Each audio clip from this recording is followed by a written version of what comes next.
नमस्कार, ये है TV9 डिजिटल और मैं हूं विष्णु शंकर। हम हाजिर हैं आपके सामने उत्तर प्रदेश के विधानसभा चुनाव में सीटों के गणित के साथ। इस प्रस्तुति में मेरा साथ निभा रहे हैं पार्थ प्रतिम दास, हमारे डाटा बाबू। हमारे इस प्रोग्राम यानी सीट के गणित में हम उत्तर प्रदेश की ऐसी सीटों का विश्लेषण कर रहे हैं जो खास हैं, उम्मीदवारों की वजह से या वोटरों के मिक्स के चलते। आज बात करेंगे देवबंद की, जो सहारनपुर जिले में स्थित है। देवबंद विधानसभा क्षेत्र सहारनपुर लोकसभा सीट के 5 विधानसभा हलकों में से एक है। देवबंद यहाँ स्थित इस्लामिक सेमिनरी की वजह से सबसे ज़्यादा मशहूर है, जिसकी स्थापना साल 1866 में हुई थी। यहीं से सुन्नी देवबंदी इस्लामी मूवमेंट की शुरुआत भी हुई थी। दुनिया भर से सुन्नी इस्लाम के बारे में जानकारी के जिज्ञासु यहाँ दाखिला लेते हैं। तो आइए अब देखते हैं देवबंद में सीट का गणित। यहाँ पर कड़ा मुकाबला भारतीय जनता पार्टी और समाजवादी के बीच है। भारतीय जनता पार्टी का जो प्रत्याशी है वही यहाँ का सिटिंग एमएलए है, उसका नाम है ब्रजेश सिंह रावत, और एसपी की तरफ से कार्तिक राणा यहाँ पर उम्मीदवार हैं। दोनों ही उम्मीदवार राजपूत हैं। हाँ। इसका तो सीधा सीधा मतलब है कि यहाँ पर राजपूत वोटों का विभाजन होगा दादा। हाँ, देखिए ये बहुत ही कम सीट है। मतलब यूपी में अभी जो 403 सीट में इलेक्शन हो रहा है, इसमें कुछ सीटों में ऐसे होगा जहाँ पर राजपूत वोट डिवीजन हो रहा है।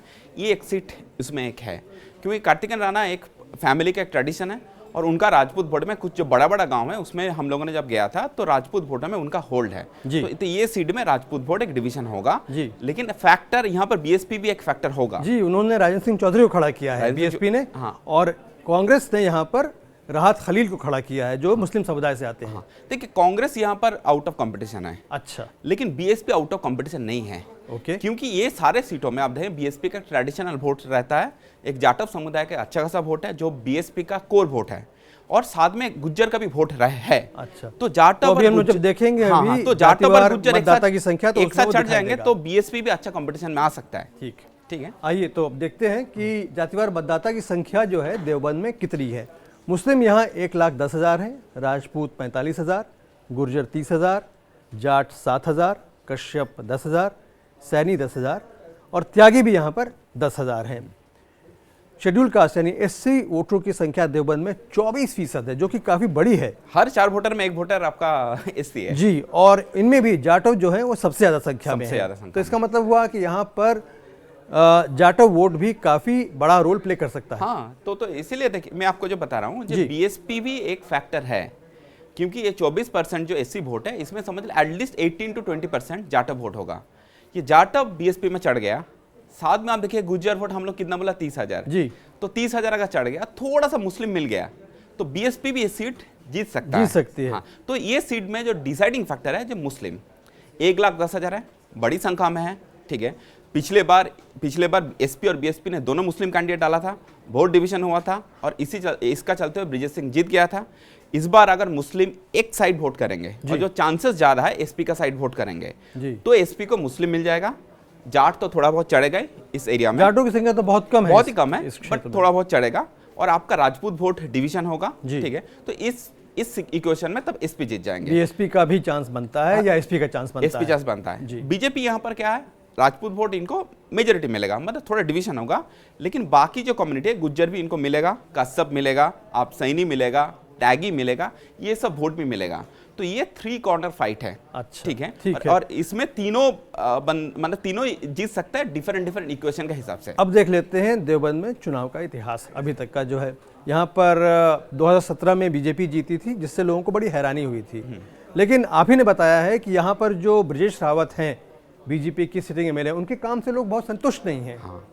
और इसकी क्या वजह है? नहीं, देखिए एक तो है उन्होंने लोकल बंदा नहीं है। अच्छा। ठीक है। तो उनका बिजनेस उम्मीदवार नहीं है, उनका बिजनेस है उत्तराखंड में। अच्छा। ठीक है।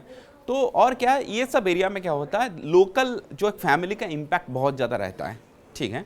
तो उनको पिछले बार टिकट मिल गया था, इस बार ऐसे बहुत सारे बात हुआ था जो उनका टिकट कट सकता है, लेकिन फाइनली नहीं काटा। ठीक है। तो आप समझ लीजिए एक पॉलिटिशियन जो होता है एक कॉन्स्टिट्यूंसी मैनेज जब करता है और एक नॉन पॉलिटिकल बंदा जब आकर एक कॉन्स्टिट्यूंसी मैनेज करता है, थोड़ा फर्क आता है। तो उस एरिया में हम लोगों ने जब घूमा तो क्या है, इवन अब राजपूत वोट भी थोड़ा डिवीजन हो रहा है, तो मतलब समझ लीजिए एंटी इनकम्बेंसी तो थोड़ा बहुत है इनका अगेंस्ट। आपने कहा है कांग्रेस रेस में नहीं है, तो इसका मतलब है जैसा आप बोल रहे हैं कि मामला त्रिकोणीय होगा। बीजेपी, एसपी और बीएसपी के बीच में। और राजपूत वोट चूंकि विभाजित हो रहा है, इसलिए बीएसपी भी गेम में है। गेम में है।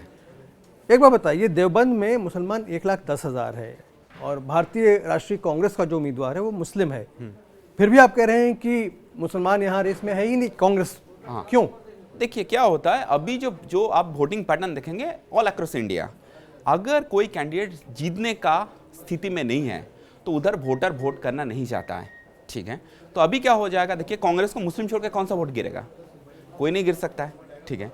तो अभी क्या है, अभी मुस्लिम को मालूम है लखनऊ में तो कांग्रेस का सरकार बनने वाला नहीं है, तो कोई रैशनल नहीं है जहां पर आप डाल सकते हैं। और एक है, आपको समझना है 2017 में मुस्लिम वोट डिवीजन होने के लिए बीजेपी जीत गया था, तो इस बार जो है लोग ज्यादा सतर्क रहेंगे, इस बार मुस्लिम थोड़ा ज्यादा सतर्क रहेंगे। पिछले बार 2 मुस्लिम कैंडिडेट था, इस बार देखेंगे कांग्रेस छोड़कर मुस्लिम कैंडिडेट नहीं डाला है, तो ज्यादा जो चांसेस है एसपी मुस्लिम वोट कंसोलिडेट कर लेगा, थोड़ा सा राजपूत वोट ले लेगा, ठीक है। बीजेपी राजपूत का एक 50% वोट मिलेगा और बाकी अदर कास्ट मिलेगा। बीएसपी जाटव वोट उनको ज्यादा संख्या में मिलेगा और गुर्जर वोट भी उनको 50%। तो एक लाइन में बता दीजिए कि अभी किसको बढ़त मिली हुई है यहाँ पर? देखिए मैं आपको बता, अगर मुस्लिम वोट अराउंड 75-80% कंसोलिडेट होता है एसपी का फेवर में, तो ये अभी का जो इक्वेशन है उस इक्वेशन में एसपी ये सीट जीत रहा है। इस सारी जानकारी के लिए आपका बेहद शुक्रिया डॉक्टर बाबू। सीटी गणित में आज यहीं तक। अगर आपको ये वीडियो अच्छा लगा हो तो इसे लाइक और शेयर करें और हमारे यूट्यूब चैनल को सब्सक्राइब करें। देश दुनिया की सभी खबरों और उनके सटीक विश्लेषण के लिए TV9 डिजिटल से जुड़े रहें। विष्णु शंकर को अनुमति दीजिए। नमस्कार।